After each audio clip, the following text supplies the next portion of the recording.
جس کی آواز رکھی تھی وہی نوجوان ہے جسے لوگ پیار کرتا تھا، وہی نوجوان ہے جسے دنیا یاد کرتی تھی۔ سرکار غوث اعظم نے جب اسے نصیحت کی تو اسے کڑوی لگا تھا۔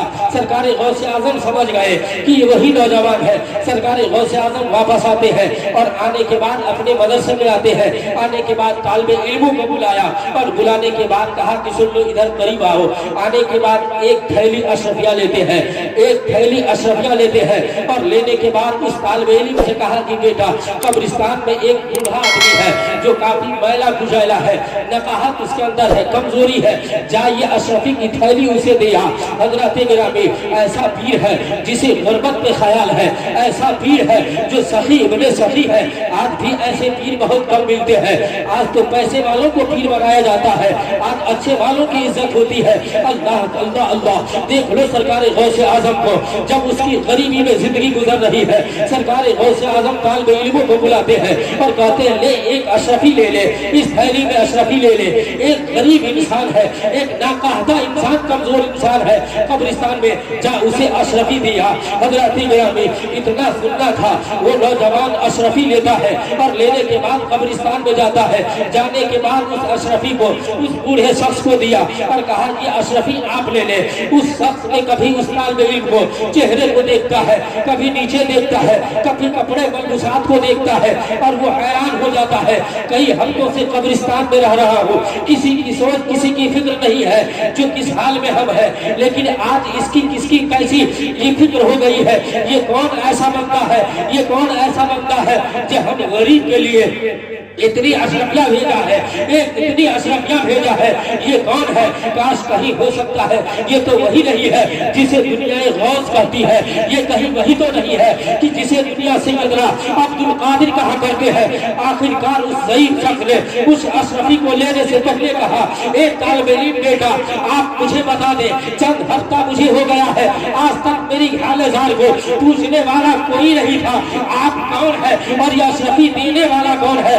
سرکار اس طالب علم فرماتے ہیں ایک بوڑھا شخص مجھے دینے کا حکم ہے، کس نے دیا بتانے کا حکم نہیں ہے۔ ہم آج نام کے لیے کام کرتے ہیں، لیکن غوث اعظم نے ہے ہمیں اور آپ کو کیا درس دیا ہے؟ سرکار غوث اعظم نے فرمایا بیٹا تھیلی دے دینا، کس نے دیا پتہ مت بتانا۔ حضرت گرامی اشرفی دے دیا جاتا ہے، طالب علم کہتا ہے اے ضعیف شخص سن لو، جس نے اشرفی دیا ہے وہ مجھے دینے کا نام نہیں بتایا۔ اشرفی لیتے ہیں، لینے کے بعد کمزور انسان نے کہا یہ کوئی نہیں ایسا سخی ہے، اگر ہے کوئی سخی ابن سخی تو سرکار غوث اعظم ہے۔ بچہ پلٹتا ہے، طالب علم پلٹتا ہے، سرکار غوث اعظم کے بارگاہ میں پیچھے پیچھے وہ شخص بھی آ جاتے ہیں۔ دیکھو اتنا بڑا سخی ابن سخی کون ہے، اتنا بڑا سخاوت کرنے والا کون ہے۔ بچے کے پیچھے پیچھے وہ بوڑھا شخص بھی آ جاتا ہے۔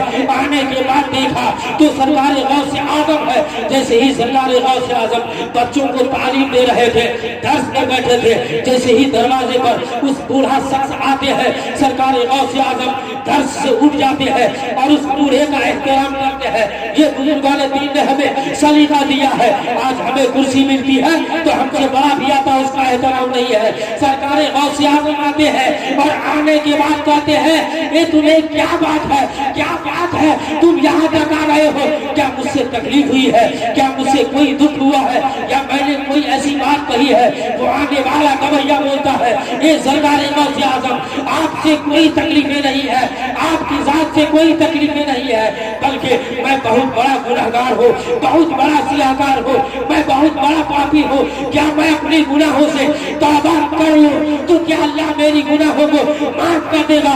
سرکار غوث اعظم فرماتے ہیں سن لو تو توبہ کرنا تیرا کام ہے اور اللہ کا محبوب بندہ بنانا یہ عبد القادر کا کام ہے۔ سبحان اللہ، نعرہ تکبیر، نعرہ رسالت، جشن عید میلاد النبی حضرت علامہ مولانا امام الدین صاحب قبلہ، نعرہ تکبیر، نعرہ رسالت، ماشاءاللہ سبحان اس لیے اللہ۔ حضرات گرامی میں تقریر اس لیے نہیں بولتا کہ میں تقریر بولوں اور میری تقریر کا کچھ اثر نہ ہو۔ میں پہلے ہی کہا تھا سب سے پہلے آپ مجھے توفیق دیں، اللہ تعالیٰ مجھے عمل کرنے کی توفیق دے، اس لیے کہ میں یوں ہی در بدر بھٹکتا تھا، لیکن اللہ نے مجھے توفیق دیا، میں مدرسہ البنات نظامیہ گورنمنٹ اسکول کا بانی اور محتمم ہو گیا ہوں۔ آپ سے صرف اتنی التجا ہے، آپ میرے لیے دعا کریں، اللہ تعالیٰ میرا بھی مشن ہے، اللہ تعالیٰ اس میں کامیابی اور کامرانی عطا فرمائے، خاص کر دین متین کی خدمت کرنے کی توفیق و رفیق عطا فرمائے، قوم کو ہمدرد قوم و ملت بن کے اپنی زندگی گزارنے کی توفیق و رفیق عطا فرمائے۔ اللہ تعالیٰ ہمیں اور آپ کے دلوں سے نفاق اور قیدورت کو دور عطا فرمائے، ہم سب کو ایک اور نیک اور اتحاد کے ساتھ رہنے کی توفیق و رفیق عطا فرمائے۔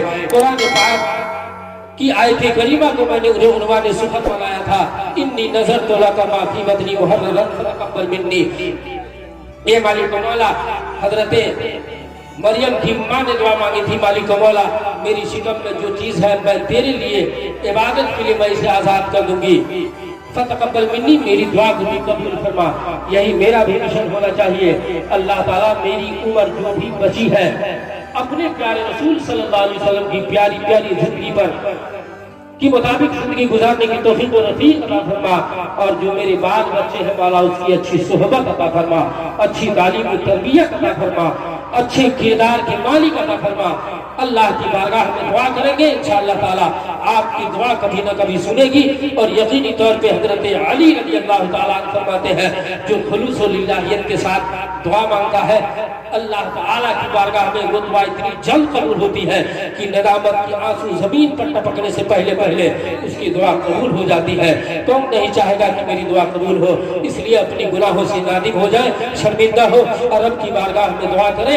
ہم رب کی بارگاہ میں توبہ کر لیں، میں بھی توبہ کرتا ہوں، میرے ساتھ آپ سب بھی توبہ کر لیں۔ استغفر اللہ ربی من کل ذنب واذنبتہ واتوب الیہ۔ بلند آواز سے کلمہ طیبہ پڑھ لیجیے، لا الہ الا اللہ محمد رسول اللہ۔ وہ زمانے میں معزز تھے مسلمان ہو کر، ہم خار ہوئے تاریخ قرآن ہو کر، اور آج بھی ہو جو ابراہیم سا ایمہ پیدا، آج کر سکتی ہے انداز گلستہ پیدا۔